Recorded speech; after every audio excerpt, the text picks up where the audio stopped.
Hello everyone, and welcome to my UK Royal Family News channel. I hope everyone is having a wonderful day. Before we begin, please hit the subscribe button and give this video a thumbs up. With his suspension over, Shawn comes to the station prepared to get back to work. Yet he doesn't know who to converse with. Jada icily answers that she doesn't know either, since the acting City Hall leader terminated Rafe. Shawn offers to address Rawlings to inspire him to invert his choice as he strolls up. Rawlings is dismayed that Rafe would suspend Shawn for calling out him. Shawn amends him. He was suspended for drinking at work. Nonetheless, he's seen a specialist and commitments it won't ever occur from now on. Rawlings finds he's taken in his example. Really awful the equivalent can't be said for his previous chief. Presently, he wants to choose another chief.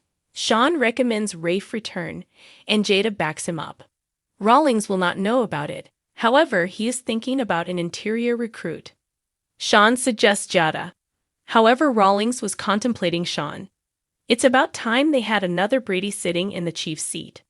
A dismayed Jada reminds him Shawn is simply falling off a suspension. Shawn says Jada's right. He can't acknowledge. Rawlings lets him know he can and will to work there. Talia gets back to her and Jada's room after local area administration. She sets out toward a shower, yet Rafe rises out of the restroom in a robe. After Rafe transforms, he concurs with Talia that he and Jada ought to surrender her a heads when they utilize the room. He likewise makes sense of he doesn't have any place to be since he doesn't have some work. Talia faults Shawn for it. However, Rafe will not hear it. He's the main party at fault. At the point when Talia makes reference to she was with Channel, Rafe is hopeful they can be companions once more. Off Talia's grieved articulation, he muses, "You were expecting more than that." Talia's never been drawn to ladies, and the main explanation she hit on Channel in any case was on the grounds that Colin forced her to. However, when they kissed, she felt something. All that's simply so confounding.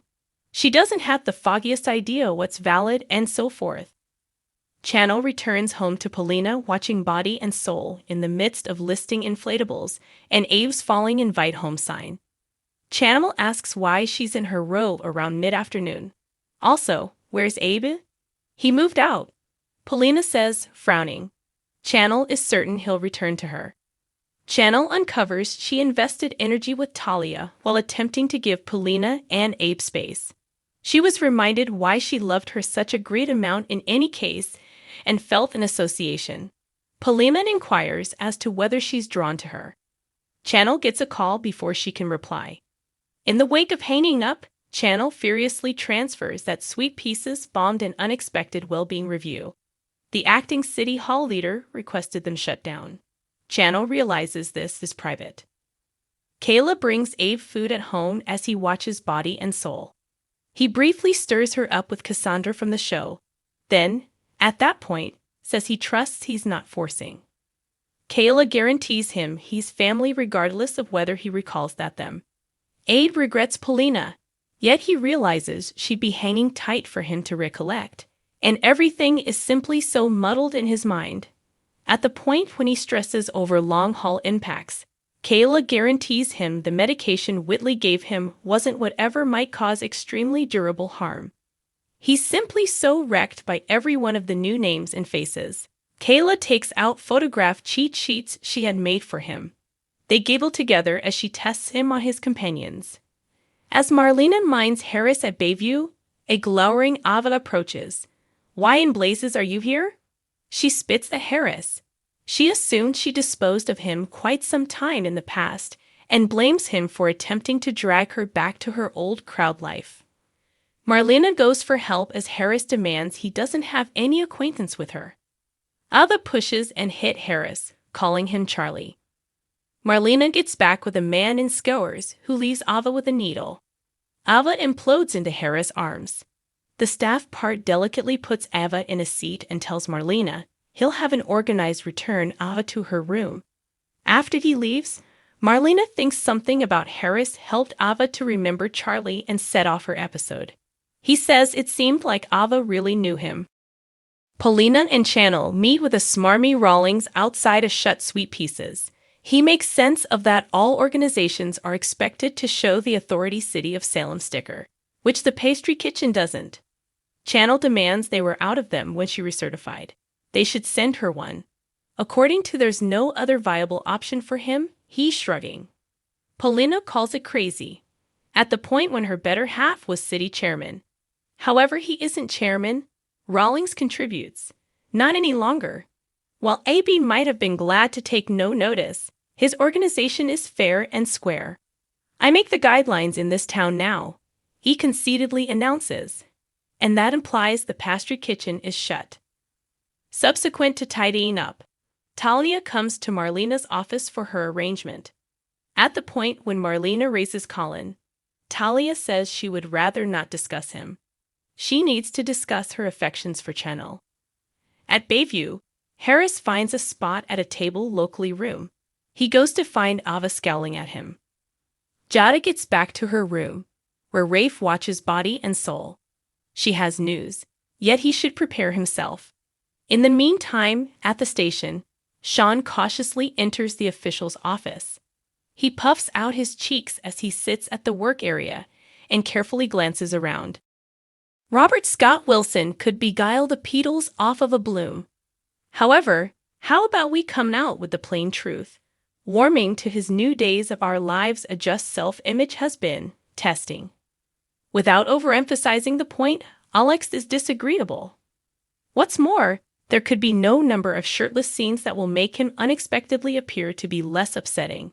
They simply make him a jerk who's likewise an egotist.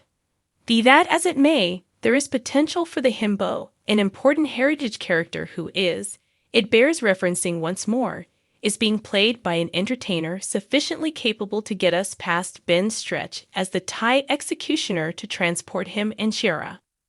For Alex's situation, that trust comes as a lady.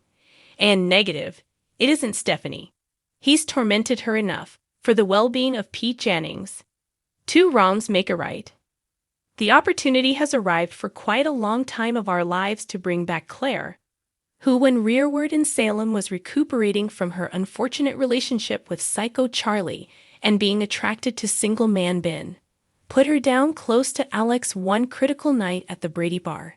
Stephanie has quite recently told him for the umpteenth time that he blew his opportunity with her, and he ain't getting another. Furthermore, if he needs to know why, she adds, it isn't the result of Chad, and it isn't on the grounds that he kept her from her mom. This is on the grounds that you'd rehash it, she says. You perceived how much that hurt me, and assuming you were experiencing the same thing, you'd rehash it, since you are, and I sermons generally will be, about you. Recuperating, Alex doesn't hit on the blonde close to him like he typically would. He's not simply replaying Stephanie's words in his mind. He is taking them in, attempting to, at any rate. He's known for quite a while that his way of behaving was driving him down a way to no place. He's even said exactly that. In any case, what has he done about it? Nothing. You seem as though I feel, Claire says. Please accept my apologies to hear it, he answers. Essentially, I have the right to feel as I do.